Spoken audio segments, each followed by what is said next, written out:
کو یوں بیان کرتا ہے وَإِذْ قَالَ رَبُّكَ لِلْمَلَائِكَةِ، اور جب کہا تیرے رب نے فرشتوں سے اِنِّي جَاعِلٌ فِي الْأَرْضِ خَلِيفَةً، کہ میں زمین میں بنانے والا ہوں ایک اپنا خلیفہ، یعنی اللہ سے جو احکامات لے کر زمین والوں تک پہنچائے گا، میں ایک ایسا اپنا خلیفہ بنانے والا ہوں۔ تو فرشتوں نے آگے سے جواب دیا، اللہ تعالیٰ نے جو مشورہ ان سے طلب کیا تھا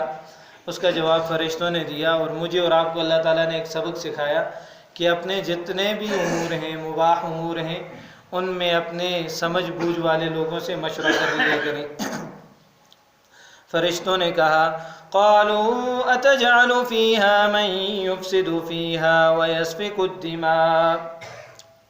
اے مولا کریم تو بناتا ہے زمین میں من یفسد فیہا، جو زمین میں فتنہ فساد مچائیں گے، ویسفک الدماء، اور ایک دوسرے کا خون بہائیں گے۔ اے مولا کریم ونحن نسبح بحمدک، ہم تیری تسبیح و تقدیس کرنے کے لیے ہیں، ونقدس لک، تیری پاکی بیان کرنے کے لیے کافی ہیں۔ قال انی اعلم ما لا تعلمون، اللہ تعالیٰ نے کہا فرشتوں تمہیں معلوم نہیں، تمہارا علم انتہائی قلیل ہے، میرا علم لامحدود ہے۔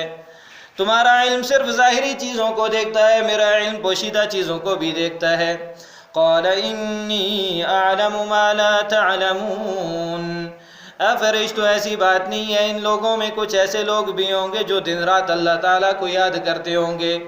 ان لوگوں میں کچھ ایسے بھی ہوں گے جن کا سر نیزے پر ہوگا اور وہ قرآن پڑھ رہے ہوں گے،